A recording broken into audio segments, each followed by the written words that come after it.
ज़िंदगी में ऐसे कई मोड़ आते हैं जहाँ हमें एक सही डिसीजन लेना बहुत ही ज़रूरी होता है। और आमतौर पर ऐसा होता है कि ये जो डिसीजंस होते हैं वो मोस्टली दिमाग और दिल की जो लड़ाई होती है उसी में उलझे हुए होते हैं। और अगर हम इस लड़ाई को जीतने में कामयाब हो गए सो आई गेस कि हमारी ज़िंदगी में भी हम कामयाब हो सकते हैं। और ऐसा ही एक मोड़ मेरे लाइफ में भी आया जहाँ मुझे डिसीजन लेना था, जहाँ एक तरफ मेरा जॉब था और एक तरफ मेरा पैशन। और मैं बहुत खुश नसीब हूँ कि मैंने अपनी लाइफ में सही डिसीजन लिया।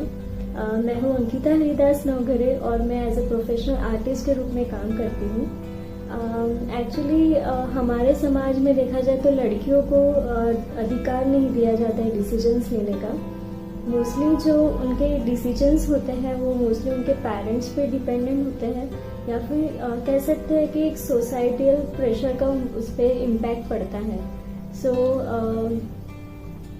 आई गेस कि इसमें मुझे मैंने जो डिसीजन लिया है और मैंने जो एक निर्णय लिया है उसके लिए मैं अपने मम्मी पापा को बहुत ज़्यादा शुक्रिया करना चाहती हूँ, क्योंकि जो अभी लाइफ में जी रही हूँ उसके पीछे एक सपोर्ट सिस्टम वही लोग हैं। देखा जाए तो मेरी लाइफ जर्नी बहुत ही इंटरेस्टिंग रही है अब तक की। इंटरेस्टिंग के साथ साथ कई उतार चढ़ाव भी रहे हैं। मोस्टली तो जैसे कहा जाता है कि coin has a two sides, उसी तरह लाइक बीइंग अ गर्ल आप स्ट्रीट वर्क करते हो, स्ट्रीट आर्ट वर्क करते हो।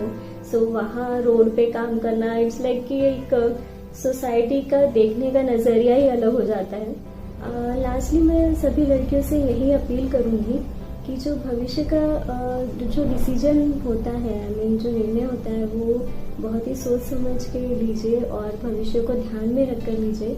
अगर आपके अंदर कोई पैशन है, आप उसको फॉलो करना चाहते हो, सो मैं तो कहूँगी कि आप बेशक उसे फॉलो करो और एक जिद के साथ उसके पीछे लग जाओ, क्योंकि अगर हम कोशिश नहीं करेंगे तो फिर कोई चीज़ भी हमें मिलेगी नहीं।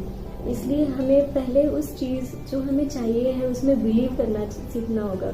अगर हम उस चीज़ में बिलीव करते हैं तो वो चीज़ हमें ज़रूर मिलेगी।